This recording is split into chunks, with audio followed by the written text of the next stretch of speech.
All right, so 5.4, we're going to focus just on the square root property, or the square root function, so we're only going to focus on that. So when we talk about functions that contain a square root of a variable, these are called square root functions.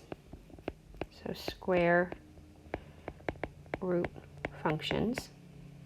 A square root function is a type of a radical function, because sometimes we use the word radical and square root interchangeably.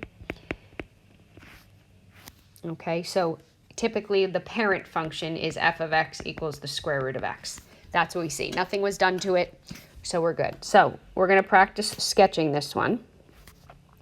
So if we have x, and then if I say f of x, which keep in mind that's the same thing as y, and let's say if I pick, now since I'm taking the square root, I'm just going to stick with some perfect squares to make life a little easier to get coordinates. You can pick whatever you want, but again, without the calculator, make sure that you can handle this. So you want to pick numbers that make life a little bit easier. All right, so if we take square root of -1, well, you can't solve that. So this one you can't do, cannot do. So that's not an answer. Square root of 0 is 0. Square root of 1 is 1. Square root of 4 is 2. And the square root of 9 is 3.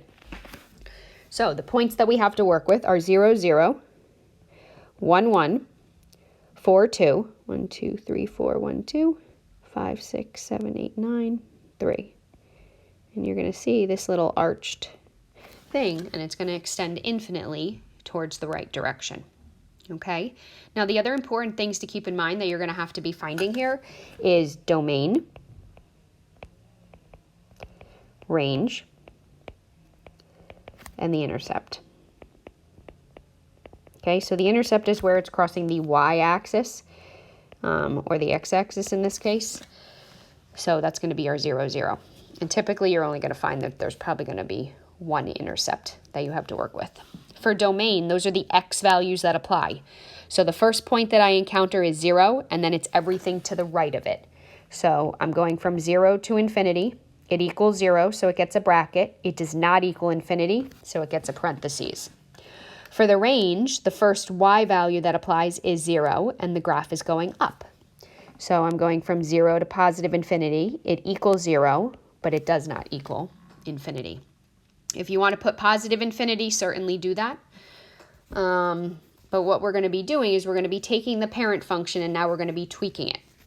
So there's 4 different things to understand how to find: h, k, a, and then h over b comma k. So h, what h does in the function, because this is the function when so much stuff has occurred to it, but what h does is it moves parent function left or right. Left or right. And I'm going to just make a little note. It's the opposite of what you think. Opposite of what you think. Okay. K moves up or down. Moves up or down. A reflects the graph. Reflects graph. And I'm even going to add stretches or shrinks. We don't necessarily worry about that in here. And h over b and k, that's your initial point. Initial point. So basically that's where the graph is going to start. So we're going to start very basic. So the parent function was the square root of x. Now we have the square root of x minus 3. So what we're going to do is we're going to take the value underneath the square root sign, x minus 3, and set it equal to 0. And we get x equal to 3. Okay? That 3 value is the initial point that we're starting with. So we are starting at 3, 0. So we go 1, 2, 3, and we make a dot. Okay? It is a positive square root, which means there is no reflection that is going on, so it is going to give you, without making a table, the same visual appearance that the parent function did above. If you had a negative thrown in front of that square root, then it's going to obviously flip. All right, and then the only other thing we want to focus on is domain and range. So domain are your x values. So the x's start at 3, and they go towards infinity. It equals 3, can equal infinity. And the range starts at 0, and then goes up. So 0 to infinity equals 0, does not equal infinity.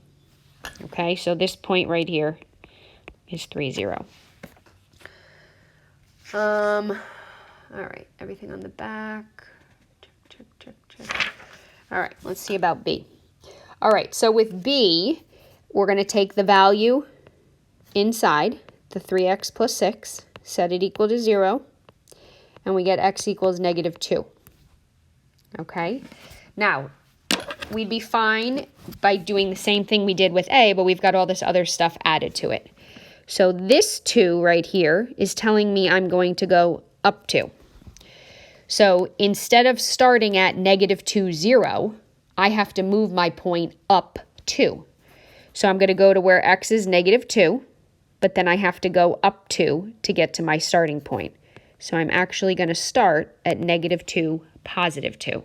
The x is the -2, and the y value is where you're moving up or down. If that was a -2 that was being subtracted at the end right here, then you'd be going down 2. And it's still a positive square root, so we're still going to be giving the positive arch direction like we did for the previous 2. Now for domain. So remember, domain are what x values apply. Well, the first x value that applies is -2, and then it goes towards infinity. The first y value that applies is +2, and it goes towards infinity. It equals the 2 values, and you have a parentheses on the infinity. Okay, so the reason above where I had said for H that it's the opposite of what you would think, most people look at, say, what's underneath here, and it says x -3, and they say, okay, well, I'm going to shift it left 3. But in fact, what did we actually do? We moved it right 3. And for B, most people look at this and say, okay, well, I'm going to move it to the right 2 because it's all plus signs, but it actually went to the left 2. So just be careful with that. All right, couple more here. All right, so let's first identify what are the types of movements that are going to occur. So if you take this, set it equal to 0, so x plus 3 equals 0, you get -3, which means I'm going left 3. This -1 tells me I'm going down 1. All right, so my point is going to start at 1, 2, 3, down 1. And then the only other thing we have to see is this new part right here. I have a -2 thrown in front, so we have to also reflect.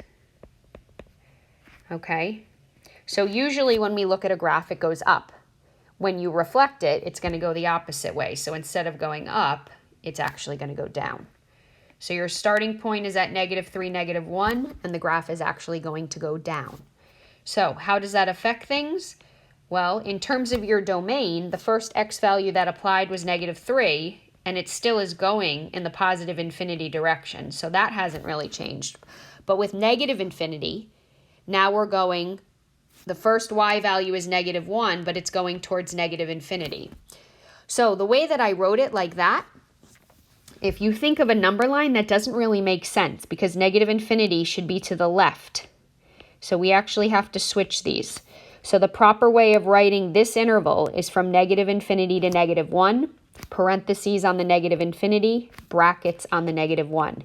You have to always remember that when you write an interval, it needs to be the way that it would appear on a number line, not just writing the numbers down. So negative infinity needs to be to the left of -1. All right, let's try this next one. So we take this guy, set it equal to 0, and we end up with 2. So we're going to the right 2. This 2 means we're going up 2. So we're going to start at 1, 2, 1, 2, 2, 2. This 3 is positive, so there's no reflection, which means we're going up. The point is 2, 2. Domain starts at 2, goes to positive infinity, bracket and parentheses.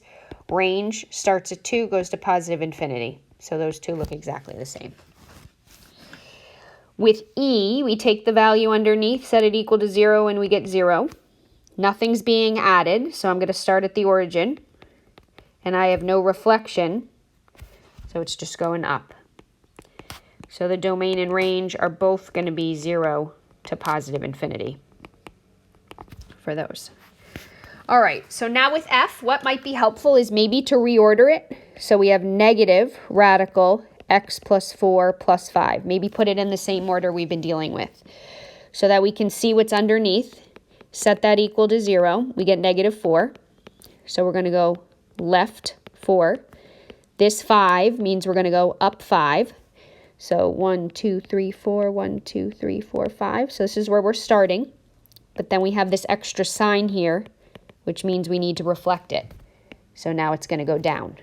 So we're starting at -4, 5, and our point is now going to, or our graph is going to go down towards negative.